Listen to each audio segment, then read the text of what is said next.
Combien de fois avez-vous ravalé votre salive aujourd'hui? Je ne parle pas de nourriture. Je parle de cette sensation qui vous a envahi la poitrine quand quelqu'un vous a manqué de respect, de cette vague de chaleur lorsque vos limites ont été dépassées, de cette envie de crier que vous avez transformée en un sourire forcé. Vous avez ravalé, comme vous le faites tous les jours, comme vous le faites depuis des années, comme on vous l'a appris depuis l'enfance. Et cette colère que vous ravalez ne disparaît pas. Elle descend dans votre gorge, s'installe dans votre corps et commence à vous détruire de l'intérieur. Osho a dit quelque chose qui va sonner comme une hérésie pour tout ce que vous avez appris. La colère est une énergie pure. La colère est belle et vous avez tout à fait le droit de la ressentir. Mais avant de vous expliquer pourquoi la société vous a interdit de la ressentir et ce que cela fait à votre santé, j'ai besoin de vous poser une question. À quand remonte la dernière fois où vous avez ressenti de la vraie colère?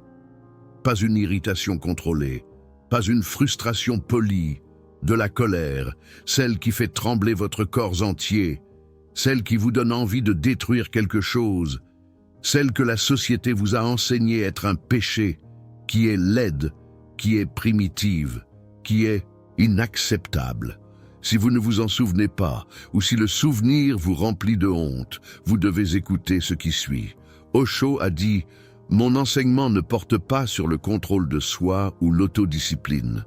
Mon enseignement porte sur la conscience de soi et l'autotransformation. » La personne véritablement religieuse ne contrôle rien, ne réprime rien.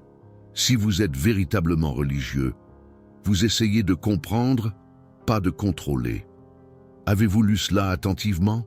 Comprendre, pas contrôler, mais qu'est-ce que la société vous a enseigné? Le contrôle. Dès le premier moment où vous avez ressenti de la colère quand vous étiez enfant, qu'avez-vous entendu? Arrête ça. Tu ne peux pas, c'est laid. Une gentille fille ne se met pas en colère. Un garçon bien élevé ne crie pas. Et vous avez appris à ravaler. Et chaque fois que vous ravaliez, une partie de vous mourait un peu. Pensez à cette première fois. Vous deviez avoir 3, 4, 5 ans. Quelque chose s'est passé qui n'était pas juste. Quelque chose vous a blessé. Et votre corps a réagi exactement comme il le devait, avec colère. La colère est la réponse naturelle à l'injustice, à la violation, à la douleur. C'est de la biologie basique. Mais quelqu'un vous a regardé à ce moment-là et a dit « Arrête, contrôle-toi, c'est laid ». Et vous avez compris le message. Si je ressens ça, je serai rejeté. Si j'exprime ça, je serai puni. Si je montre ça, je ne serai pas aimé. Et vous avez commencé à ravaler. Des chercheurs confirment ce qu'Osho avait intuité il y a des décennies. L'université de Pittsburgh a découvert en 2022 que les femmes qui suppriment fréquemment leur colère ont 70% plus de chances de développer une athérosclérose carotidienne, une condition cardiovasculaire qui augmente le risque d'AVC. 70%, vous avez bien lu. La colère que vous ravalez ne disparaît pas. Elle va dans vos artères. Elle s'accumule sur les parois de vos vaisseaux sanguins. Elle durcit ce qui devrait être flexible. Elle bloque ce qui devrait circuler. La colère non exprimée est littéralement en train de boucher votre système circulatoire. D'autres études relient l'autosilence avec le syndrome du côlon irritable, avec le syndrome de fatigue chronique, avec la fibromyalgie, avec des maux de tête chroniques, avec une tension musculaire persistante, avec des problèmes de peau, avec des troubles du sommeil, avec la dépression, avec l'anxiété, et oui, même avec le cancer. La colère que vous avez été interdit d'exprimer est littéralement en train de vous tuer. Ce n'est pas une métaphore, c'est de la physiologie, c'est de la science. C'est votre corps qui paie le prix de votre silence forcé. Mais voici la première révélation qui va changer votre relation avec la colère pour toujours. Osho a dit « Je ne dis pas que la colère est mauvaise, je dis que la colère est de l'énergie pure, de l'énergie belle. » Avez-vous compris la révolution contenue dans ces mots? La colère n'est pas un péché, n'est pas un défaut, n'est pas un signe que vous êtes une mauvaise personne. C'est de l'énergie, et l'énergie est neutre. Elle peut être destructive ou elle peut être transformatrice. Cela dépend de ce que vous en faites. Mais d'abord, vous devez avoir la permission de la ressentir, et cette permission, personne ne vous l'a donnée. Alors, je vous la donne maintenant. Vous avez la permission de ressentir de la colère. Vous avez le droit à cette émotion. Elle est à vous, elle fait partie de vous. Et la nier, c'est nier une partie essentielle de votre humanité. Osho a été encore plus direct. Il a dit « La répression est beaucoup plus dangereuse que l'expression ». Les psychologues disent maintenant que près de 80% des maladies sont causées par des émotions réprimées. Tant de crises cardiaques signifie tant de colère réprimée dans le cœur, tant de haine que le cœur est empoisonné. 80%, pas 10, pas 20.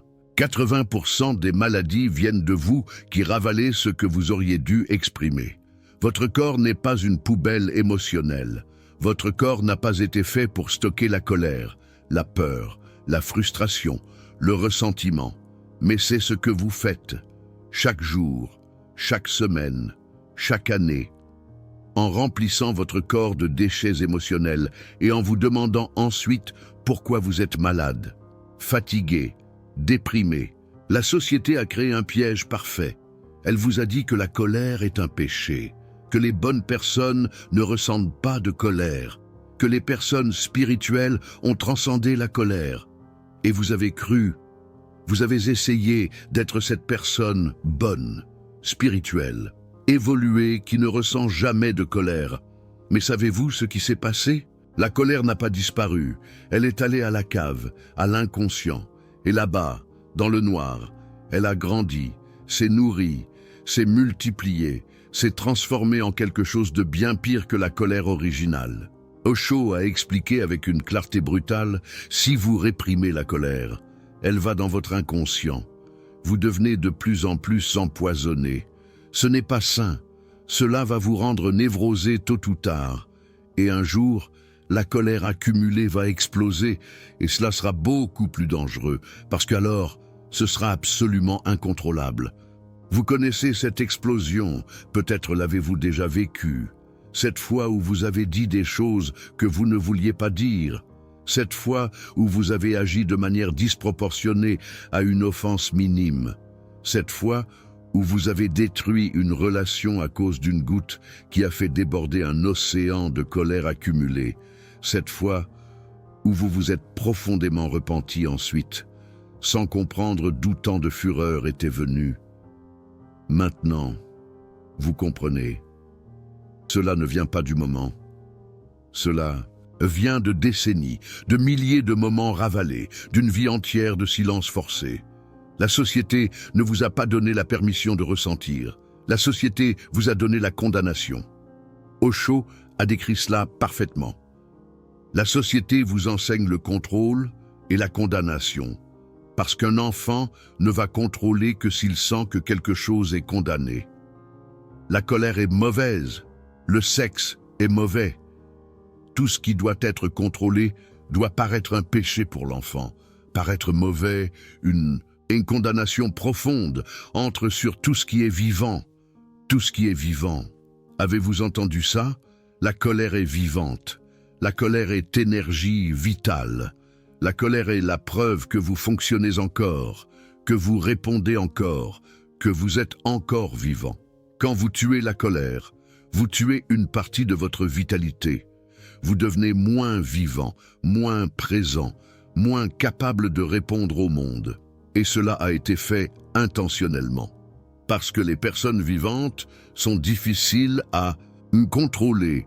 Les personnes qui ressentent de la colère face à l'injustice sont dangereuses pour les systèmes injustes. Alors, la colère a été condamnée, catégorisée, pathologisée, transformée en péché, et vous avez avalé cette couleuvre avec toute la colère que vous ne pouviez pas exprimer. Maintenant, laissez-moi vous montrer la sortie. Osho. Osho a offert une troisième alternative, ni expression destructive, ni répression vénéneuse, mais le témoignage. Il disait « L'expression et la répression sont faciles, témoigner est difficile. Témoigner, ce n'est ni réprimer ni exprimer. Quand la colère apparaît, fermez vos portes, méditez sur la colère, laissez la colère exister. Vous restez imperturbable et vous ne la réprimez pas. Avez-vous saisi la subtilité? Vous ne jetez pas votre colère sur quelqu'un d'autre, vous ne ravalez pas votre salive en feignant qu'elle n'existe pas, vous permettez à cette colère d'exister, vous l'observez, vous restez présent avec elle, comme un scientifique observant un phénomène, comme un témoin assistant à un événement, sans jugement, sans peur, sans honte, juste la présence. Et quelque chose de magique se produit quand vous faites cela. Osho décrivait « Quand la colère survient, soyez conscient de cela. Et si vous êtes conscient, vous allez être surpris. Peut-être la plus grande surprise de votre vie. À mesure que vous devenez conscient, la colère disparaît, la colère est transformée, la colère devient une énergie pure, la colère se transforme en compassion, se transforme en pardon, se transforme en amour. Cela semble impossible, parce que toute votre vie, vous avez cru que vous n'aviez que deux options, avaler ou exploser, contrôler ou perdre le contrôle, réprimer ou détruire. Mais il existe une troisième voie. Il existe un chemin du milieu, observer, témoigner, être présent sans réagir. Et quand vous faites cela, l'énergie de la colère ne disparaît pas. Elle change de forme, elle se transforme. La même énergie qui était destructive devient créative. La même énergie qui vous empoisonnait vous guérit. La même énergie qui vous séparait des autres vous connecte. Osho expliquait cette alchimie. C'est la même énergie. Quand vous avez de la compassion, c'est la même énergie qui était de la colère. Maintenant, elle est positive. Avant, elle était négative. Avant, elle était destructive. Maintenant, elle est créative. Mais c'est la même énergie. La colère se transforme en compassion. Vous n'avez pas besoin de tuer la colère. Vous devez la transformer. Et la transformation se produit, non pas par l'effort, non pas par le contrôle, non pas par une discipline militaire, mais par la conscience. Simplement en observant, simplement en étant présent, simplement en permettant une méta-analyse publiée en février 2025 dans la revue Scientific Reports, a analysé 81 études, avec 115 tailles d'effets sur la colère et la régulation émotionnelle.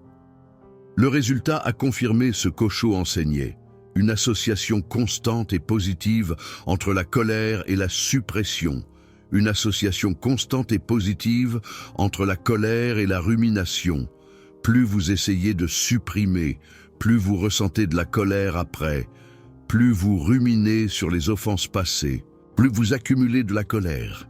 Le chemin scientifique est exactement ce qu'Osho proposait. Ne pas supprimer, ne pas ruminer, mais observer et laisser passer. Mais je sais ce que vous pensez. Et si je laisse la colère exister, elle va me dominer. Et si j'arrête de contrôler, je vais devenir une personne agressive, violente, destructive. Je vais blesser les gens que j'aime, je vais détruire des relations, je vais perdre mon emploi, je vais devenir quelqu'un que je ne reconnais pas. Cette peur a été plantée en vous. Elle fait partie du conditionnement, et c'est un mensonge. Osho répondait directement. La colère est aussi une chose très vivante, parce que c'est une force protectrice. Si un enfant ne peut pas ressentir de la colère du tout, il ne va pas réussir à survivre. Vous devez ressentir de la colère à certains moments. La colère existe pour une raison. Elle vous protège. Elle signale que vos limites ont été violées. Elle vous donne l'énergie pour agir quand l'action est nécessaire. Elle vous avertit que quelque chose ne va pas. Une personne qui ne ressent jamais de colère n'est pas illuminée. Elle est déconnectée. Elle est vulnérable. Elle est une proie facile pour les prédateurs émotionnels. La colère saine vous protège de l'abus, vous protège de l'exploitation, vous protège des personnes qui veulent vous utiliser. Sans colère, vous êtes un paillasson, vous êtes une cible, vous êtes une victime perpétuelle. Alors, l'objectif n'est pas d'éliminer la colère. L'objectif est de la transformer, et la transformation commence par la permission de ressentir. Osho donnait une instruction pratique. La prochaine fois que vous ressentirez de la colère, allez courir autour de la maison, c'est péter foi. Et ensuite, asseyez-vous sous un arbre et observez où la colère est allée. Vous n'avez pas réprimé, vous n'avez pas contrôlé, vous n'avez pas jeté votre colère sur quelqu'un d'autre. Et vous avez exprimé l'énergie sans causer de dommages, vous avez donné un exutoire physique à ce qui était pris au piège, et ensuite vous avez observé ce qu'il restait. C'est cela la transformation. C'est cela l'alchimie émotionnelle. C'est cela utiliser la colère comme carburant pour le mouvement, pour la vie, pour la création, au lieu de la laisser pourrir à l'intérieur de vous comme du poison. Il existe un syndrome en Corée appelé Hwabyung. C'est littéralement une maladie causée par la répression chronique de la colère. Les chercheurs décrivent le Hwabyung affecte négativement les fonctions physiques, psychologiques et sociales des patients. Les patients ont l'impression qu'ils perdent le contrôle à cause de la dérégulation émotionnelle et des symptômes physiques. Ce n'est pas une métaphore, c'est un diagnostic médical reconnu par la communauté scientifique. La colère que vous avalez peut littéralement vous rendre malade, peut vous faire sentir que vous devenez fou, peut détruire votre capacité à fonctionner socialement, peut détruire votre santé physique et mentale.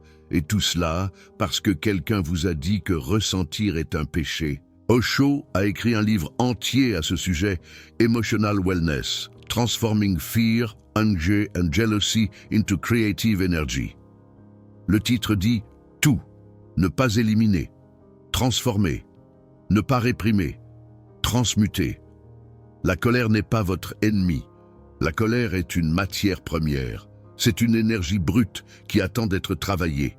Et vous êtes l'alchimiste qui peut la transformer en or.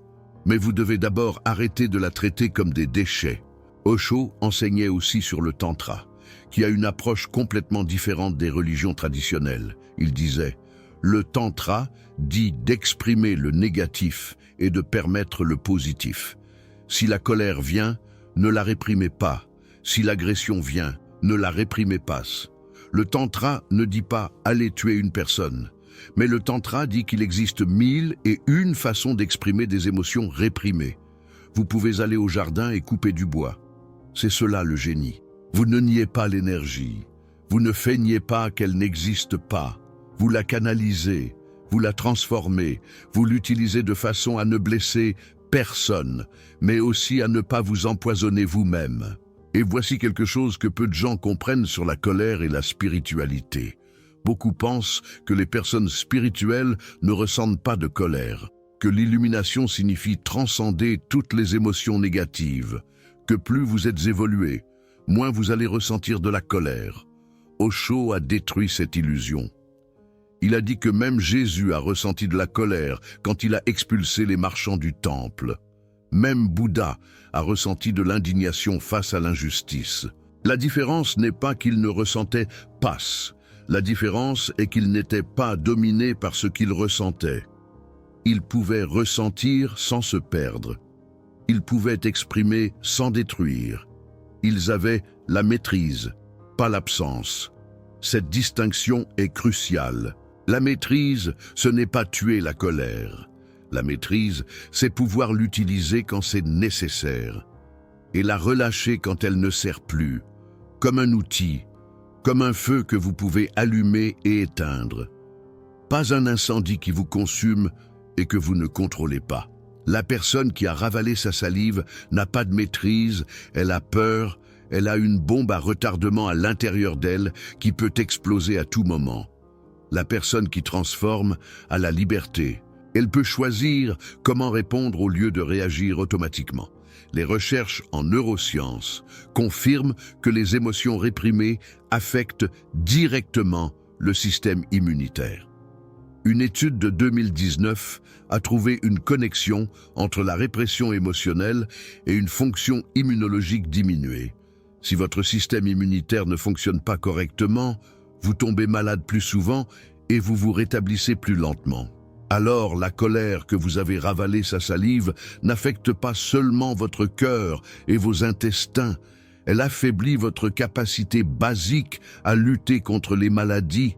À chaque fois que vous avez ravalé sa salive, vous devenez plus vulnérable, plus exposé, plus faible. Et il existe encore un autre coup qui est rarement abordé. La colère réprimée se transforme souvent en dépression. Osho l'a expliqué avec clarté. La dépression est de la colère tournée vers l'intérieur. C'est la même énergie. Mais au lieu d'aller vers l'extérieur, elle va vers l'intérieur. Au lieu d'attaquer le monde, elle vous attaque. Au lieu de détruire les obstacles extérieurs, elle détruit votre volonté de vivre, votre joie, votre espérance. Combien de personnes prennent des antidépresseurs alors que ce dont elles ont vraiment besoin, c'est la permission de ressentir de la colère? Vous venez de recevoir des vérités qui contredisent tout ce que la société vous a enseigné sur les émotions. Cette connaissance a un coût pour ceux qui la diffusent. Peu de chaînes osent dire que la colère est belle, que la répression est une maladie, que vous avez le droit de ressentir tout ce que vous ressentez. Quand vous cliquez sur le Super Thanks, vous financez ce message, vous dites « Je refuse de continuer à ravaler ma salive.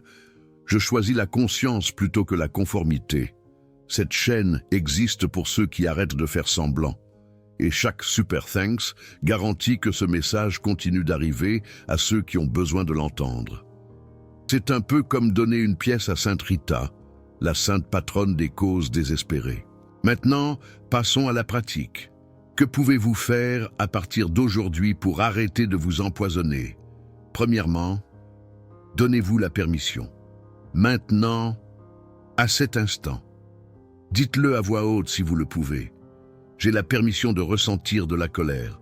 Cela semble simple, mais pour beaucoup de personnes, c'est révolutionnaire.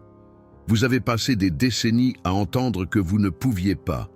Maintenant, vous dites que vous le pouvez. Cela change quelque chose de fondamental dans votre psyché.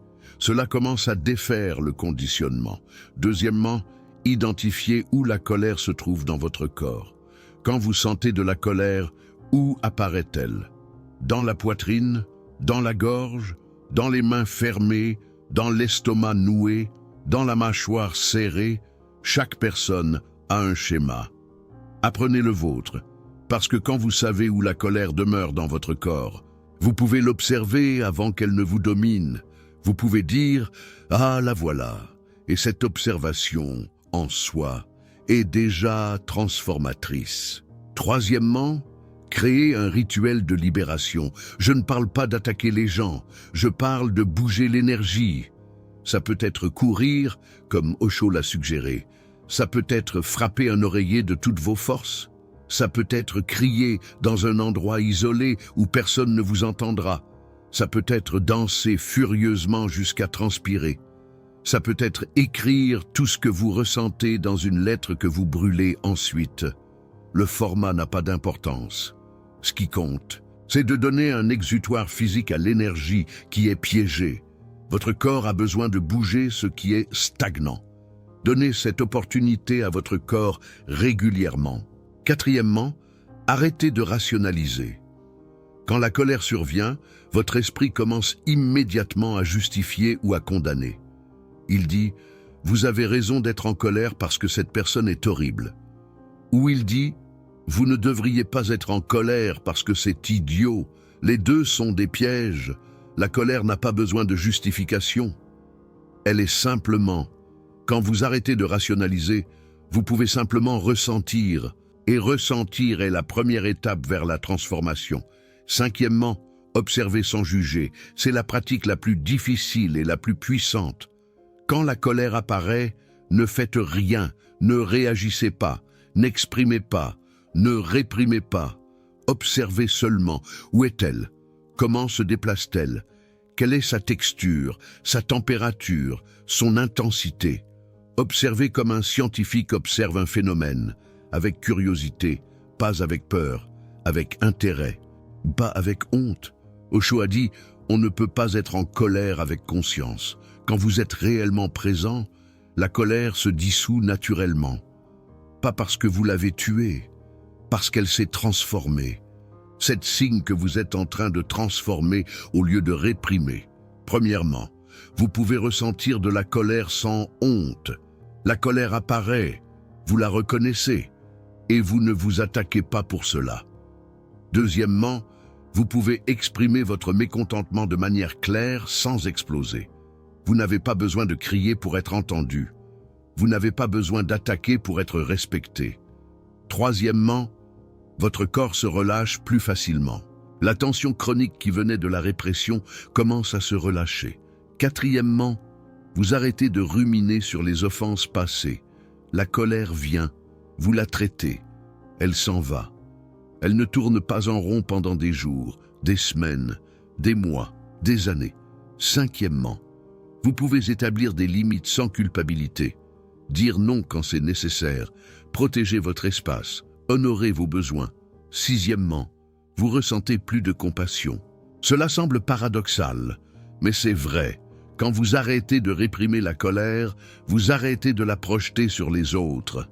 Et quand vous arrêtez de projeter, vous pouvez voir les gens tels qu'ils sont. Et fréquemment, cela éveille la compassion. Septièmement, vous avez plus d'énergie, parce que réprimer consomme une énergie énorme. Quand vous arrêtez de dépenser de l'énergie à cacher des parties de vous-même, cette énergie devient disponible pour vivre. Osho a expliqué la mécanique de la transformation. À travers la méditation, la même chose arrive aux forces internes. La colère est comme de l'électricité interne dans votre corps. C'est de l'électricité parce que vous avez chaud, et quand elle est transformée, un froid profond se produit. L'électricité est chaude, mais elle devient une source de climatisation. La colère est chaude, mais elle devient une source de compassion. La transformation est réelle, elle est possible, et elle commence aujourd'hui, pas avec un effort herculéen, pas avec une discipline militaire, avec quelque chose de beaucoup plus simple, la permission de ressentir. Vous avez passé votre vie entière à lutter contre une partie naturelle de vous-même, épuisé de ravaler sa salive, épuisé de faire semblant, épuisé d'être cette version éditée qui ne ressent jamais ce qu'elle ressent réellement. Cette guerre peut finir maintenant. Osho a développé des méditations spécifiques pour aider dans ce processus. La méditation dynamique commence avec 10 minutes de respiration chaotique intense, suivie de 10 minutes où vous pouvez crier, pleurer, sauter, faire tout ce que votre corps a envie de faire. C'est une catharsis pure. C'est la permission totale. C'est donner au corps l'opportunité de libérer tout ce qui est piégé. Ensuite vient le silence, l'observation, le témoin et finalement la célébration. Cette séquence n'est pas aléatoire. D'abord vous libérez, ensuite vous observez, ensuite vous célébrez. C'est le chemin complet de la transformation. Beaucoup de personnes ont peur de faire ce type de pratique parce qu'elles pensent qu'elles vont perdre le contrôle. Ils vont découvrir des monstres tapis au fond d'eux. Ils craignent de devenir des personnes violentes. Mais c'est exactement l'inverse qui se produit. Quand on donne une soupape de sécurité, une issue contrôlée à cette énergie longtemps réprimée, on ne devient pas plus agressif, au contraire. On devient plus libre, plus léger, plus capable de choisir comment on va réagir. C'est la répression, le fait d'avoir ravalé sa salive pendant des années qui crée ces explosions incontrôlables. L'expression consciente, elle, crée la paix intérieure. Osho l'a dit, les émotions n'ont pas d'adresse. En méditation, elles ne sont adressées à personne. Elles s'élèvent vers le cosmos, et le cosmos purifie tout. C'est comme une rivière sale qui se jette dans l'océan. L'océan va la purifier. Quand on exprime sa colère dans une méditation en frappant un oreiller lors d'une course effrénée, On ne la déverse sur personne. On l'offre à l'univers. Et l'univers, lui, sait parfaitement quoi faire de cette énergie brute. Je vous ai donné la permission, Osho vous a donné la permission. La science a confirmé que vous avez besoin de cette permission pour ne pas tomber malade, pour éviter peut-être l'athérosclérose carotidienne ou même un AVC. Maintenant, il ne vous reste plus qu'à vous donner cette permission à vous-même. Et quand vous le ferez, vous découvrirez quelque chose de surprenant. Cette colère que vous craigniez tant n'est pas votre ennemi, c'est votre allié. C'est une énergie qui ne demande qu'à être utilisée. C'est une force qui n'attend que le moment de vous protéger. C'est un feu qui aspire à vous réchauffer au lieu de vous brûler et de vous consumer de l'intérieur. Polémique. Osho affirmait que 80% des maladies proviennent d'émotions réprimées. Êtes-vous d'accord avec cette affirmation? Choc? Ou pensez-vous que c'est une simple exagération? Dites-le moi dans les commentaires juste en dessous. Je veux savoir, combien d'années avez-vous passé à ravaler votre colère? Et qu'est-ce que cela a fait à votre corps et à votre esprit? Je répondrai personnellement à tous vos commentaires dans les 2 premières heures.